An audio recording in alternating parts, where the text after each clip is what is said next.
मानसी काही ऐकून घेण्याच्या आणि समजून घेण्याच्या मनस्थितीतच नव्हती. ती फक्त एवढंच म्हणायची, नाही आई, मला काही समजू शकत नाही, मी ते करूच शकत नाही, मी ते शिकूच शकत नाही. त्यावेळी मी तिला वेगवेगळ्या परीनं समजावून सांगून तिच्यात एक प्रकारचा आत्मविश्वास निर्माण करत होती. ती इंजिनियर नक्की होऊ शकते, ती क्षमता तिच्यात आहे. आपण स्वप्न बघितलंय मानसी, तुला इंजिनियर व्हायचंय, तुला अधिकारी व्हायचंय. इतक्या लोकांनी प्रेरणा दिली, तू इतरांसाठी एक प्रेरणा म्हणून उभी आहेस. आपण इथपर्यंत येण्यासाठी काही कमी कष्ट घेतलेत का? मग हे असं कसं अर्धवट सोडायचं? अगं, लोक हसतील आपल्याला, मग कशाची जिद्द, कशाची प्रेरणा, कसले कष्ट, सगळं सगळं वाया जाईल. असं करू नकोस मानसी. आपण आजवर जो इतका प्रचंड त्रास घेतला, मुंबई पुणे इथली 5 वर्ष, शाळेची 10 वर्ष, डिप्लोमाची 3 वर्ष, तो कठीण काळही आपण कष्टानं पार केला. आता थोडक्यासाठी आपण का अडून राहायचं? नाही, मलाही समजतं हा अभ्यासक्रम खूप अवघड आहे, हुशार मुलांना सुद्धा झेपत नाही. याचा अर्थ असा होत नाही की ते अशक्य आहे. कितीतरी अशक्य गोष्टी तू शक्य करून दाखवल्यास. त्यामुळे ही अभ्यासाची गोष्ट अवघड जरी असली तरी तू करू शकणार नाहीस असं नाही. तू प्रयत्न कर, तू पुन्हा पुन्हा वाच, समजून घे, पण तू नाही म्हणू नकोस. कितीही समजावून सांगा, कितीही उदाहरणं द्या, काही केलं तरी तिनं एकच हेका धरला, नाही म्हणजे नाही. तिला अभ्यासाला बसवलं की अर्धा 1 तास पुस्तक समोर घ्यायची. त्यानंतर तिच्या मनात भीती दाटून यायची. ते समोरचं पुस्तक पाहून तिला जास्त टेन्शन यायचं आणि अभ्यास करता करता पुस्तक बाजूला ठेवायची आणि म्हणायची, नाही बाई, मी हे करू शकणार नाही. मग ती निवांत झोपायची, टीव्ही बघत बसायची. नंतर तर तिच्या अशा वागण्यामुळे घरात तणावाचं वातावरण निर्माण झालं. मलाही काही करावं सुचेना. ऑक्टोबरचा पहिला आठवडा सुरू होता. 15 दिवसांवर परीक्षा आली होती. 8-10 दिवसात इंटरनल प्रॅक्टिकल सुरू होणार होतं. मग मी तिला म्हणाले, परीक्षा द्यायची नसेल तर राहू देत, प्रॅक्टिकलची परीक्षा तरी देऊन ये, इंटरनलच प्रॅक्टिकल आहे. तर ती म्हणायची, नाही जाणार. नापास झाल्यावर काय करू? हे बघ, मी एक सांगते ते करून बघ. ते अवघड गेलं तर पुढचं काहीच करू नको. आधी तू परीक्षा तरी दे. नापास झालीस तर आपण तिथून पुढं बंद करू हे सगळं. तू आधी कशाला ठरवते की तुला काही येत नाही? तू प्रयत्न तरी करून बघ. या पेपरसाठी गणिताच्या M3 विषयासाठी कवडे सरांकडे ट्युशनही लावली.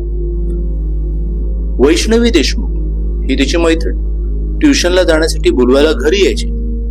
पण तिलाही ही घरी येऊ द्यायची नाही. तिचं तिला जाऊ देत, तिला वर सुद्धा बोलावू नको, मी अजिबात ट्युशनला जाणार नाही, तू तिला सांग असं म्हणायची. तरी पण वैष्णवी घरी बोलवायला यायची. मीच वैष्णवीला फोन करून सांगायची की तू घरी येत जा ग बाई, तुझ्या नादाने तरी ही बाहेर पडेल, काहीतरी करेल. म्हणून ती आवर्जून तिला बोलवायला घरी यायची.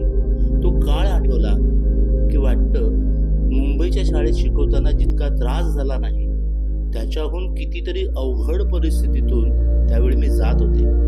3 महिने घरात काही वेगळं घडतच नव्हतं. रोज उठलं की हेच टेन्शन. मानसी आज काय करणार, कशी करणार, ती जाईल की नाही, बाहेर पडेल की नाही. माझ्या आयुष्यातील सगळ्यात वाईट काळ कुठला असेल तो हा काळ मी कशा परिस्थितीत घालवला आणि त्याला मी कशी सामोरी गेले हे आज आठवलं तरी माझ्या अंगावर काटे उभे राहतात. वैष्णवी देशमुख मानसीला बोलवायला आली की मानसी भिंतीकडे तोंड करून चादर पांघरून झोपायची. ती तिच्याशी बोलायची नाही आणि माझ्याशीही बोलायची नाही. ती गेली की ती माझ्यावर चिडायची. तुला सांगितलं ना तरी तू वैष्णवीला का बोलवतेस? तिला घरी कशाला येऊ देतेस? ती वर कशाला आली? आई, तुला सांगता येत नव्हतं का? असं माझ्याशी ती भांडायची. गणिताच्या ट्युशनची तर अगोदर फी भरलेली.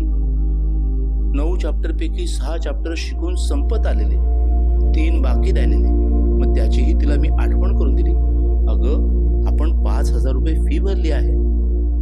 फीच जाऊ दे, पण तिथं जाऊन काही समजतं का ते तरी बघ. मला कुठंच जायचं नाही हे तिने ठामपणे सांगून टाकलं. रोज उगवला दिवस असाच जात होता. एके दिवशी दुपारचं ती असंच पांघरून घेऊन झोपली होती. मी घरात काम करत होते. कशासाठी तरी मी बेडरूम मध्ये गेले तर ही वरून चादर पांघरलेली. मानसीने तोंडावरून कशी काय चादर पांघरली याचं मला जरा नवल वाटलं, म्हणून मी थोडी चादर ओढली तर पांघरुणाच्या आतमध्ये मानसी स्वतःच्या ओढणीने आपला गळा आवळत होती. मला धक्काच बसला. मी जागच्या जागी खिळून उभी राहिले. पटकन तिच्या गळ्यातली ओढणी ओढली. मला काय करावं सुचेना. माझ्या डोळ्यातून खळाखळा अश्रू वाहू लागले. मी मटकन खाली बसले. तिला छातीशी कवटाळून धरलं आणि हुंदके देतच म्हणाली, वेडी आहेस का मानसी? असं काय? तू असा कसा विचार करायला लागलीस? मग ती म्हणायला लागली, नाही आहे, मला काही कळेनासं झालं. काय करावं ते सुचेनासं झालं. मी काय करू? मी शिकू शकत नाही, आणि आता शिकले नाही तर त्याचा काय उपयोग? पुन्हा मी तिच्या पुढ्यात बसून रडत रडत तिला समजावून सांगू लागले, अगं असं कुठे असतं का? एवढ्यावरच जीवन संपतं का? कितीतरी नापास झालेली न शिकलेली मुलं आयुष्यात काही ना काही करतातच ना. ती अशी हरकून जीव देतात का? तू असा कसा विचार केलास? तू तर आतापर्यंत ज्या परिस्थितीत जिद्दीनं मिळवलेलं यश ते कोणालाही शक्य नव्हतं. मग आत्ताच तुला असं का होतंय?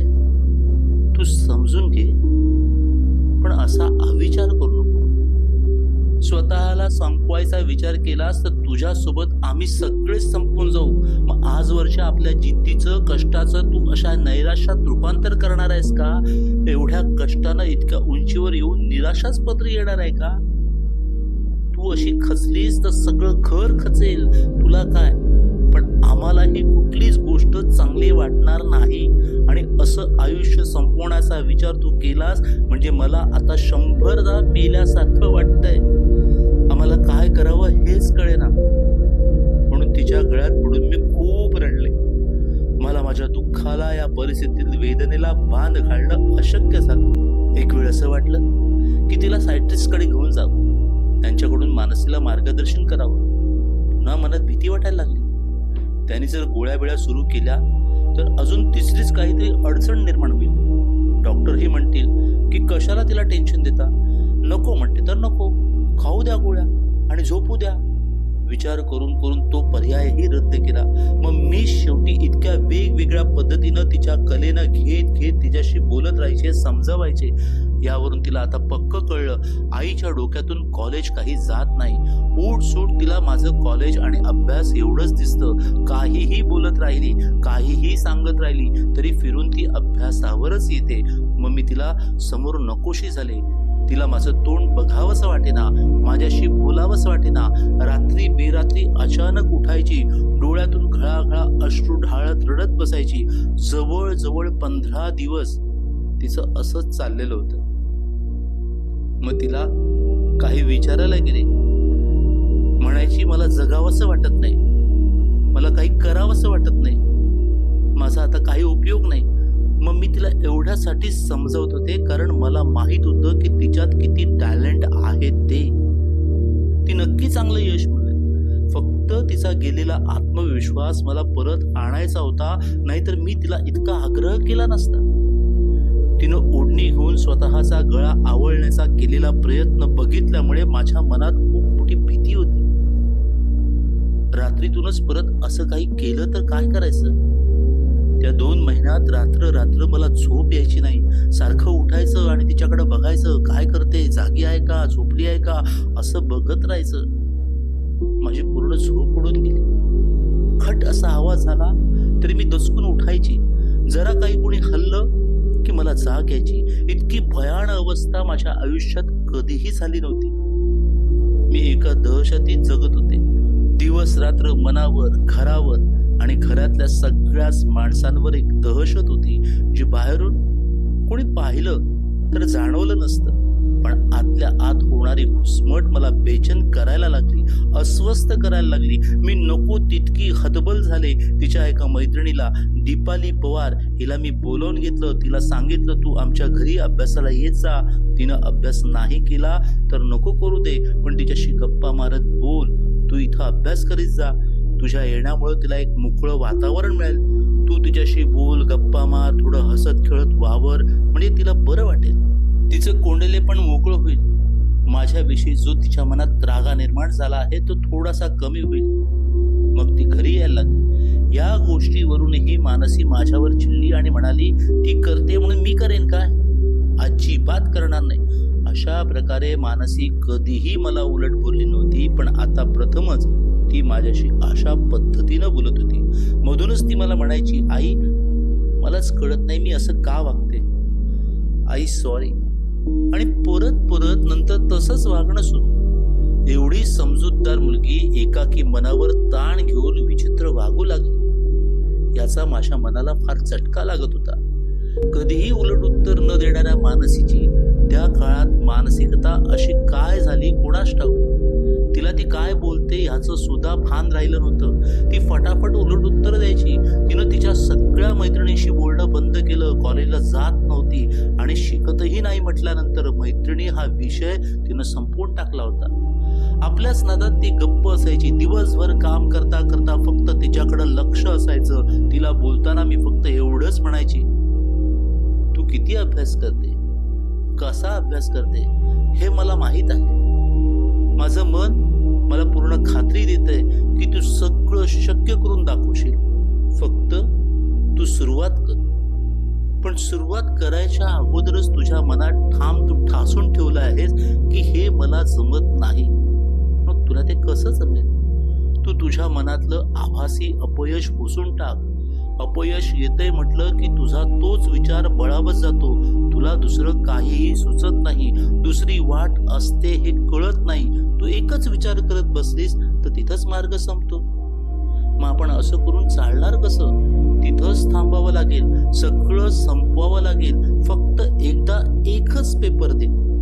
त्या पेपरवरून तुला अंदाज येईल की काय होतंय. त्या पेपरमध्ये तू नापास झालीस तर तुला ते शक्य होत नाही असं समजू. पण नुसत्या अंदाजानं तू भयभीत होऊन घाबरून बसली आहेस. ही भीतीच तुला पुन्हा पुन्हा खाते. त्या भीतीने तू खचून जाऊ नकोस. एक पेपर दे. मग आपण पुढचं ठरवू. आणि प्रॅक्टिकलही पूर्ण करून बघ. आजवर कोणाकडूनही कसलीही सवलत न घेता, मदत न घेता, कुणाच्या आधाराच्या कसल्याही कुबड्या न वापरता आपण प्रयत्नानं इथपर्यंत आलो. चांगल्या गुणवत्तेने उभं राहिलो. तुझी गुणवत्ता हे इतरांसाठी मार्गदर्शक आणि प्रेरक आहे. त्या गुणवत्तेला तू पुन्हा शून्यात नेऊन ठेवू नकोस. आपल्या जिद्दीला, आपल्या कष्टाला निरर्थक ठरवू नकोस. डोळ्यातून घळाघळा अश्रू ओघळत असताना मी तिच्याशी पुन्हा पुन्हा बोलत होते, बाळा, माझा तुझ्या कष्टावर, तुझ्या बुद्धीवर पूर्ण विश्वास आहे. फक्त एकदा माझं ऐक. फक्त एकदाच प्रयत्न कर. एवढा एक तरी पेपर दे. एवढं एक तरी प्रॅक्टिकल दे. तू एवढे प्रामाणिकपणे कष्ट केलेस, त्या प्रामाणिकपणाचं फळ मिळणारच. तुला अपयश येणार नाही. माझा तुझ्या प्रयत्नांवर विश्वास आहे. कॉलेजमधूनही तिच्या त्या अब्सेंटीबद्दल ओरड सुरू होती. परंतु तिच्या श्रुत बाग सरांनी खूप समजून घेतलं. मी बाग सरांना स्वतः जाऊन भेटले. मानसीने किती टेन्शन घेतलंय, ती सध्या कुठल्या अवस्थेत आहे हे मी त्यांना सांगितलं. फक्त आम्हाला थोडं सहकार्य करा. अब्सेंटीचं जे काय आहे ते तुम्ही सहकार्यानं ऍडजस्ट करा. रोशन सरांना विनंती करून तिचे बाबा पुन्हा पुन्हा अडचण सांगत होते. तिला सहकार्य करावं, समजून घ्यावं म्हणून विनंती करत होते. तिला एकदा विश्वास आला की ती पुढचं सगळं करेल. एकदा तिला सहकार्य करा. प्रॅक्टिकलच्या परीक्षेत जर चिठ्ठीनुसार काही तिला न येणारं प्रॅक्टिकल असेल तर तुम्ही ते बदलून देण्याचा प्रयत्न करा. जे तिला जमतंय ते ती करेल. तेवढ्यावर जर तिच्या मनाने उभारी घेऊन स्वतःच स्वतः काही धडपड केली तर तिचं शिक्षण पुढे सुरू ठेवू, नाहीतर एवढ्या शेवटच्या प्रयत्नानंतर आपण ते